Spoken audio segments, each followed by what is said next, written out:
केशव प्रसाद मौर्य जी और ब्रजेश पाठक जी, एन मौके पर धोखा मत दे दीजिएगा।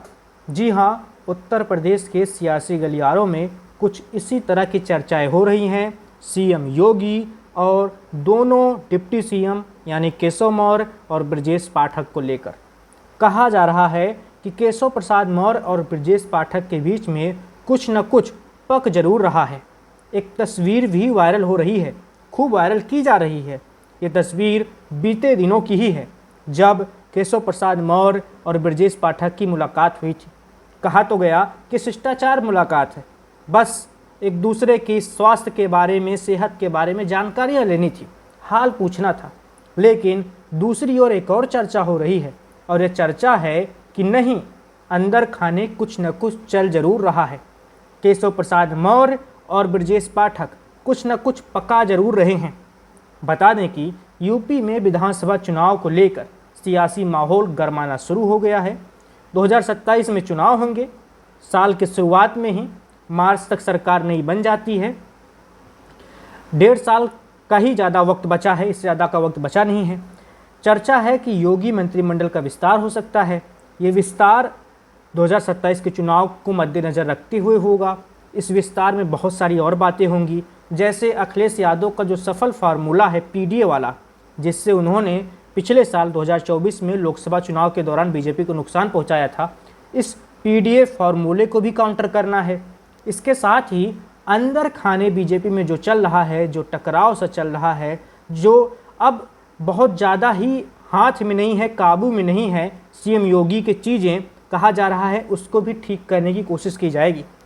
लेकिन बहुत कुछ केशव प्रसाद मौर्य और ब्रजेश पाठक अपने अंडर लेना चाहते हैं। इसको लेकर चर्चाएं चल रही हैं कि जैसे पीडब्ल्यूडी विभाग है, सीएम योगी के पास है, पहले कार्यकाल में केशव प्रसाद मौर्य के पास हुआ करता था। जितिन प्रसादा को दूसरे कार्यकाल में दिया गया था, बाद में वो केंद्र में चले गए, यानी वो सांसद बन गए। उसके बाद सीएम योगी के पास आ गया है, केशव मौर्य की नज़र वहाँ पर है। इसके साथ ही और भी बहुत सारी चीज़ें हैं, जैसे कहा जा रहा है कि अधिकारी सुन नहीं रहे। सीएम योगी के अलावा उत्तर प्रदेश के बड़े जो नौकरशाह हैं वो किसी की नहीं सुनते, ऐसी चर्चाएं होती हैं। तो इसको लेकर भी बहुत सारे मंत्री नाराज़ हैं। अच्छा, नाराज़ मंत्री जाएं किसके पास? सीएम योगी से बहुत सारे लोग खुलकर वैसी बात नहीं कर पाते, जैसी बात तो केशव प्रसाद मौर्य से कर लेते हैं, ब्रजेश पाठक से कर लेते हैं। तो एक तरीके से खेमा नज़र आ रहा है। एक खेमे में, एक पाले में खड़े नज़र आ रहे हैं सीएम योगी, दूसरे खेमे में नज़र आ रहे हैं केशव प्रसाद मौर्य और ब्रजेश पाठक। 1 साल पहले भी ऐसे ही कुछ चर्चाएं शुरू हुई थी, ऐसी तस्वीरें वो खूब वायरल हो रही थी केशव मौर्य की और ब्रजेश पाठक की साथ में दिखते हुए। उस वक्त चर्चा थी कि भैया सीएम योगी ने सही से यूपी में चुनाव संपन्न नहीं करवाया। संपन्न इन द सेंस कि चुनाव तो हुआ ही, बीजेपी को सही से वो उतनी बढ़त नहीं दिलवा पाए, वैसी जीत नहीं दिलवा पाए जैसी जीत अपेक्षित थी केंद्र के द्वारा। बीजेपी समाजवादी पार्टी से पिछड़ गई यूपी में लोकसभा चुनाव के दौरान, और उसका ठीकरा बहुत सारे लोग फोड़ना चाहते थे सीएम योगी के सर पर। और इन बहुत सारे लोगों का नेतृत्व जो खेमा कर रहा था, वो खेमा पाठक और मौर्य वाला ही है। कई सारी तस्वीरें सीएम योगी के साथ नज़र आई थी केशव प्रसाद मौर्य की बाद में, जिसके बाद माना गया कि रिश्ते अब शायद ठीक हो गए होंगे, आपस में जो कुछ चल रहा होगा। लेकिन तस्वीरें वैसी भी आती हैं कि केशव प्रसाद मौर्य और ब्रजेश पाठक जाकर केंद्र में गृह मंत्री अमित शाह से मिल रहे हैं। इसमें नया एंगल निकलता है, नया एंगल निकल के आता है कि भैया केंद्र में एक अलग दौड़ चल रही है। केंद्र में अमित शाह और भी नेता जो हैं वो पीएम मोदी का उत्तराधिकारी कौन होगा, इस रेस में शामिल हैं।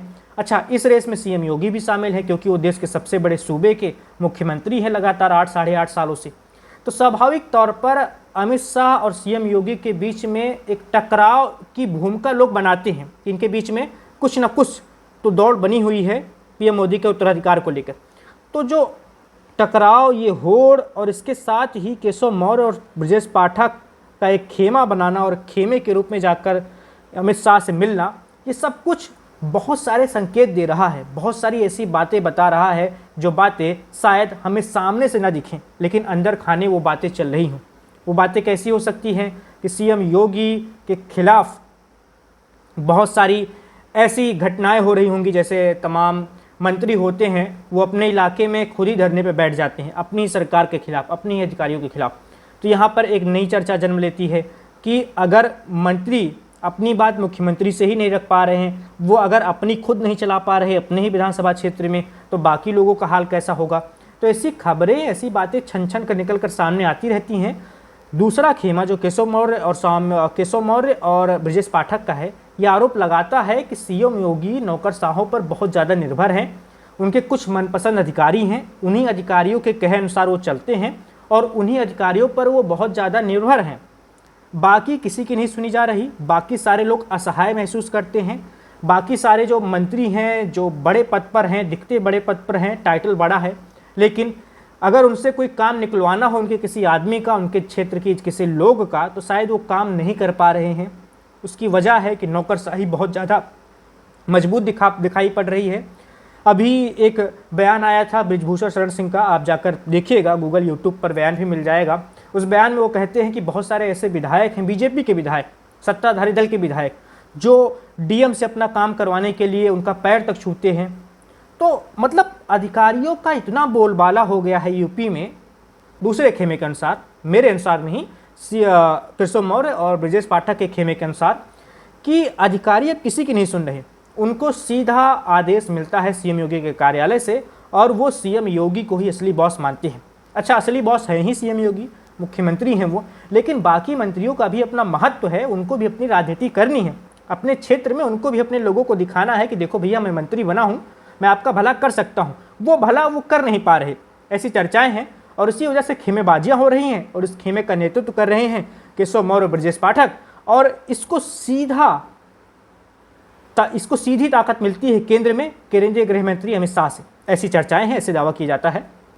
अच्छा, सीएम योगी का पक्ष ये है कि विधानसभा चुनाव में कम वक्त बचा है। विधानसभा चुनाव अब देखिए नज़दीक आता ही जा रहा है, साल ये वाला बीतेगा, 1 साल बचेगा, फिर उसके बाद टिकट की अपनी ही एक दौड़ शुरू हो जाएगी, दावेदार सामने आने लगेंगे, जगह जगह पूरे यूपी में पोस्टर लगने शुरू हो जाएंगे।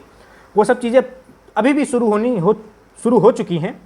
तो सीएम योगी का अपना ये है कि कहीं ये खेमेबाजी एन मौके पर जाकर भारी न पड़ जाए। एन मौके मतलब चुनाव के नज़दीक जाकर ये चीज़ें कहीं भारी न पड़ जाए। अच्छा, पिछली बार आपने देखा होगा सीएम योगी पूरे कार्यकाल के दौरान केशव मौर्य के घर नहीं गए थे, लेकिन आखिरी में वो जाते हैं केशव मौर्य के घर, गिले शिकवे दूर करते हैं। केशव मौर्य के बेटे के साथ शादी वादी हुई थी, उसके बाद बधाई वधाई देने गए थे।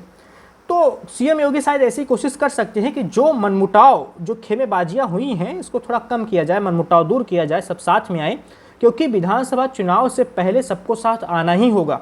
अगर ये खेमेबाजियां बनी रही तो एन मौके पर बड़ा नुकसान हो सकता है बीजेपी को। लोकसभा चुनाव का झटका बीजेपी सह चुकी है। बीजेपी 2027 में यूपी की सत्ता ही हाथ से निकल जाए, ये बिल्कुल भी नहीं चाहेगी। और अगर ऐसा वो नहीं चाहती है तो उसे ये खेमेबाजियां खत्म करनी पड़ेंगी, सबको साथ लाना पड़ेगा। अच्छा, पहल इसकी की जा सकती है सीएम योगी के द्वारा, पहले भी की जा चुकी है। तो सीएम योगी की ओर से ऐसे संकेत दिए जाएंगे भविष्य में कि भैया एन मौके पर धोखा मत देना। ये सब चीज़ें चलती हैं, राजनीति है, अपनी अपनी महत्वाकांक्षाएं होती हैं, अपनी अपनी सबके स्वार्थ होते हैं, लेकिन वो स्वार्थ, वो महत्वाकांक्षाएं पार्टी पर भारी पड़ जाएं और पार्टी के हाथ से सत्ता निकल जाए, ये भी बात ठीक नहीं है। ऐसा सीएम योगी के खेमे का कहना है और सीएम योगी जल्द ही पहल करते हुए दिखाई दे सकते हैं, अपने संबंध दुरुस्त करते हुए दिखाई दे सकते हैं केशव प्रसाद मौर्य, ब्रजेश पाठक और या कहें दूसरे खेमे से।